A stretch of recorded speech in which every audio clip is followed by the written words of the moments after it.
All right, we are entering the final weeks of the Valor cycle. This is covering week 9, which is going to be July 22nd to July 27th. Let's take a look at our Monday, July 22nd. Our strength training for this week is progressed to 8 sets of 2, which means you build up. You do some warm-up sets, you build up to a heavy 2, a heavy double that's getting near max. And you're going to stay there for 8 sets. So after you build up, the lower body strength movement for Monday, the 22nd is going to be box squats. So use a box, a bench, stacked plates, use some kind of platform to squat down to. Brief pause, not totally sitting down, dropping all your weight, like letting everything get lax.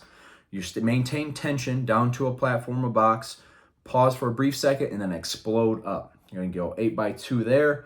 And then for our conditioning following that, it's going to be 4 time. This one's going to be a fun one. 4 time, 20 ground overhead, 20 sumo deadlift high pulls, 20 push press, 20 front squats, 20 deadlifts. All that's going to be done with 95 pounds or 65 pounds. And of course, scale that weight appropriate for you. You go heavier, you can go lighter. Here's the kicker. Every minute, starting at 0, you got to do 4 burpees. So with a running clock, at 0 minutes, 0 seconds, you start the clock, you do 4 burpees, and then you start working on your 20 ground to overhead. Once the clock hits 1 minute, 1.100, then you're doing 4 more burpees. And you continue that every minute on the minute with those 4 burpees. At that 1 minute, you do your 4 burpees and you go back to either ground overhead if you didn't finish those yet, or you're moving on to your sumo deadlift high pulls if you're onto those now. And you continue to work through those barbell movements with that every minute on the minute 4 burpees. If you need to, set a time cap. If you find yourself your 4 burpees are sucking up too much time, or the cardio is starting to prevent you from getting many reps done in the minutes, then of course set a time cap so this thing doesn't drag on too long. Set that based on what time you have available, basically. But you're working through all those barbell movements, but with every minute on the minute 4 burpees. That one should be fun. Tuesday, July 23rd, bench press for our strength, 8 by 2 standard bench press. Should be just a good old-fashioned bench press, 8 sets of 2, once you build up to a working heavy weight of 2. Then for our conditioning, this is our shorter conditioning day. Complete as many rounds as possible in 4 minutes of 15 thrusters at 105 pounds or 65 pounds. As a substitute for that for today, because of how this is set up, it's gonna be a little bit different substitute. It's still gonna be back squats and push press, but you're gonna do half the reps back squat, half the reps push press. So we have 15 thrusters, so we're gonna do 7 back squats, rack the weight, 7 push press. And that again is the substitute if you can't do thrusters. And of course, scale the weight as needed. 15 thrusters and then 5 strict body weight pull-ups.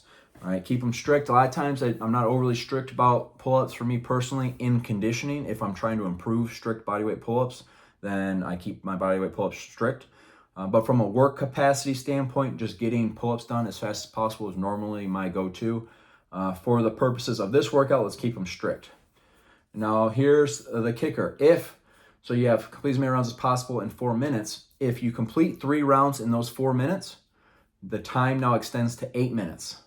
If you get to 6 rounds by the end of those 8 minutes, so you got another 4-minute chunk added. If you're able to complete another 3 rounds, you add another 4 minutes and the time extends to 12 minutes. If you're able to complete 9 rounds total, or in that next 4 minutes you can do 3 rounds, then the time extends and you continue that until you're unable to keep up and get those 3 rounds done in 4 minutes. If it's light and you're just a work capacity monster, and this thing seems like it's going to go on with no end, then of course time cap it. But here's the thing too: 3 rounds in 4 minutes. If you get those 3 rounds done and you have an extra minute, then that's just rest. Let it go. Let the running clock go. And then once that clock hits 4 minutes and you got your 3 rounds in already, then you get another 4 minutes and you got to try to do another 3 rounds. Again, and that just continues on. As long as you can continue to get 3 rounds done in 4 minutes, the workout continues with additional 4 minutes and additional 3 rounds. Every rep counts in the workout, so log your score as the total number of reps completed. All right, and then for our carries have extended. Last week it was 2 minutes. Now they're at 2 minutes and 30 seconds. It's gonna be a suitcase carry. It's 2 sets, which means it's 2 sets per arm. So I suppose total number of 4 sets. Go as heavy as possible with that suitcase carry. Wednesdays are active recovery EFC day. Thursday, for our agility, it's an L drill. Watch the video if you don't know what the L drill is, the linked video. 5 times through that after a warm-up. And then our runs, last week was 4 rounds of a 200-meter sprint. Now we're up to 5 rounds of a 200-meter sprint, resting 2 minutes in between. Per the usual, if you got a sensitivity to running or sprinting, and you just don't have access for some reason to outdoor area where you can sprint, do a 250-meter sprint on the rower if you have that as a substitute, or if you have the rower available. So 5 rounds, resting 2 minutes. We want you being like really well recovered between these, because each rep should be as fast as possible. You're sprinting, not surviving, it's not like a cardio limitation. It's just a speed limitation. So that's the limit that we want to push, is speed. So make sure you're pretty well recovered. Recommended rest times 2 minutes on those. And for our conditioning, a little bit longer one, as it has been this cycle on Thursdays. 4 time, 10 overhead strict press, 15 reverse lunges per leg, 20 push press, 25 front squats, 30 push jerks. The difference between a push press and a push jerk is push press, you use your legs, you dip and you drive, and you basically push the barbell to the top. With a push jerk, your dip, drive, and then you're dipping underneath the bar again. So you don't have to drive it as high as you do with the push press. That's the difference there. If you need to, watch the demo videos that we've made for you. And then after the push jerks, 35 back squats. All that's done with 115 pounds or 75 pounds. As always, scale the weight as needed. So you're going to do all that barbell movement. Then you're going to rest 3 minutes, and you're going to run 1 mile. So all that barbell movement, pre-fatigued, a lot of lower body stuff going on there. Rest 3 minutes, no more, no less. And then you go full send on a 1 mile run. Should be a fun run, unless you have a dislike for running. But as law enforcement officers, we got to run. We have to be running in our training if we want it to be as specific to the job as possible. Friday, Flex Friday, progression continues. And then Saturday, we have, for our TAC Saturday, July 27th, with body armor if you have time, or CCAV, whatever your agency calls it, or just a weight vest if that's what you have.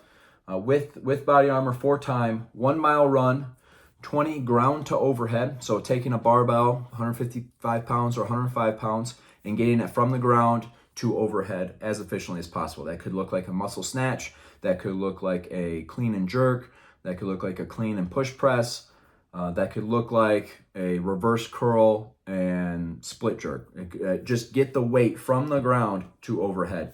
155 is pretty spicy for a lot of people, so scale the weight as needed. Lower the weight or increase the weight if you're a weightlifting monster. 1 mile run, 20 ground to overhead. 800-meter run, 20 ground to overhead, same weight, 1 mile run. Tactical skill integration. We're going to quickly don and doff a tourniquet after each set of ground to overhead. So that'll look like 1 mile run into your 20 ground to overhead. Apply a tourniquet, make sure it's good, check the pulse, make sure it's working. Take tourniquet off, either stage it or just crumple it up, throw it down on the ground, whatever. 800-meter run, 20 ground to overhead, a tourniquet on again, different limb. Preferably working more your weak side, because a lot of people have a strong side. Work your weak side with the tourniquet. And then finish, take that, doff the tourniquet, 1 mile run. Good little tactical Saturday. And that's your week. That's week 9 of the Valor cycle. Got any questions? Let us know in the Train Heroic app. Otherwise, let's have a good week of training. Take care.